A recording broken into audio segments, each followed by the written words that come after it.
How are you at dealing with interruptions in your day?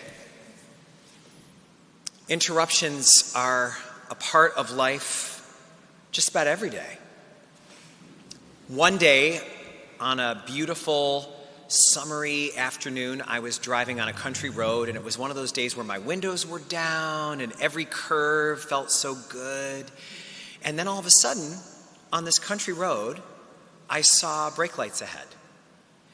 And then I got up there, and there was a complete standstill. Cars weren't moving at all. I was like the fourth or fifth car on the scene, and I couldn't figure out what was going on. I pulled over a little bit so I could crane my neck, but I couldn't see it all. And I, for a few moments offered it up, but pretty soon I was getting really irritated. It reminded me of a story from Ireland that I once heard about an Irishman who pulled up as the second car at a red light. And the car in front of him, when the light turned green, didn't go. He sat there. And the guy sitting in the car behind him was like, well, maybe something's wrong. But then the light turned yellow and then red. So he offered it up. Well, then the light turns green again. Same thing. He doesn't go. It turns yellow. It turns red. So he gets out of his car, can't believe this, so fuming, walks up, knocks on the glass, and the guy rolls down the window and he says, "Just exactly what shade of green are you waiting for?" Well, back to this. So I'm sitting there thinking of that story, fuming, and then after another minute or so, I saw it, the head of an ancient turtle making its way across the road, finally getting over to the other side.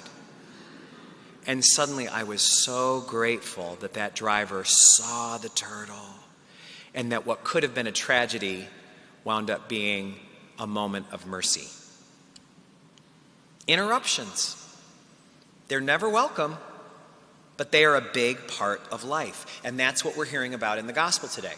Jesus is leaving town.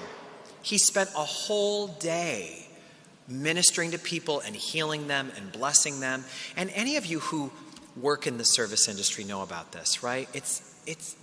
You're closed. You just closed. You just turned the sign to say, "Sorry, come see us tomorrow." And then comes one more person. In this case, one more beggar, Bartimaeus. And the apostles are like me. They've had enough. "Sorry, better luck next time. We're closed." But Jesus doesn't. Jesus doesn't see Bartimaeus that way.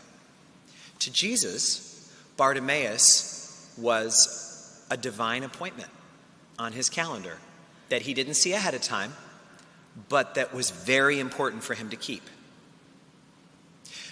When you study Jesus' life, you see that he didn't have office hours. There was no window of time that you could come and see Jesus, and if you didn't come at that exact time, he would be closed. And he didn't have like a menu of services. He didn't say, "Oh, I don't do that. Nope, you're going to want to go across town to that guy." He would do whatever was needed. He would help however he could. And that's a lesson that we're meant to take from this gospel today.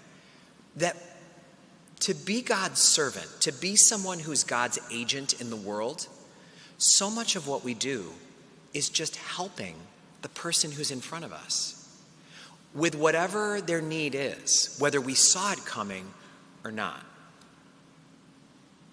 Catholic Charities a few years ago wanted to come up with a new slogan that would portray the spirituality of what they're trying to do, that they really were trying to be just like Jesus in today's world. So for the past couple of years, their slogan has been, "No wrong door." So when you go to Catholic Charities, they want you to know, we're not going to greet you with a sign that says, "Sorry, that service is only available between 9 and 9:15 on the third Tuesday of the month. Better luck next time." They're going to figure out how to help you.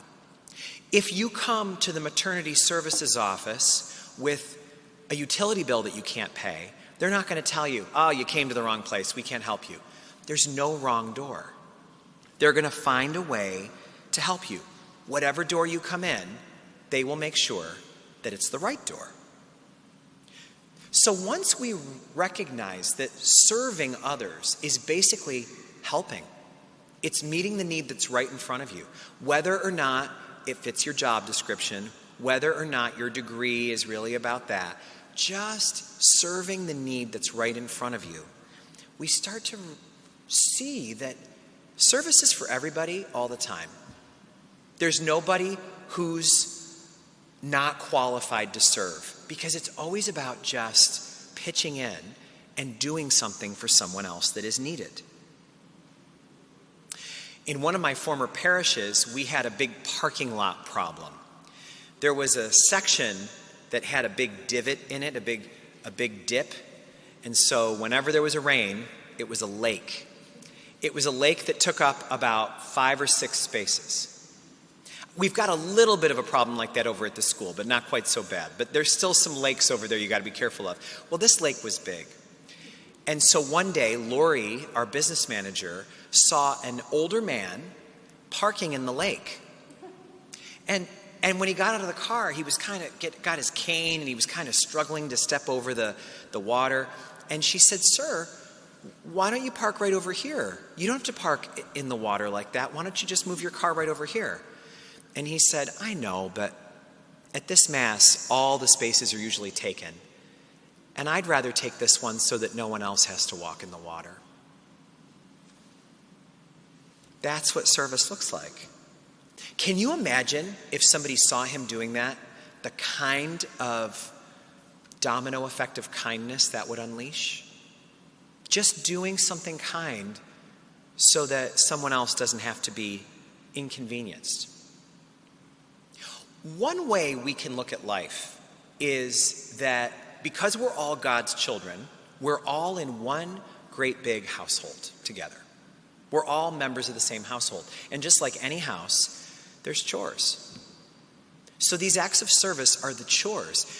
It's like emptying the dishwasher or making sure the pets are fed. It's exactly like that. It is the household chore for someone who is a member of God's family. And we don't see the chore coming usually. When we start our day and we put together our schedule, the chores that we're going to have to do, they're not on there yet. They're going to come in the form of interruptions.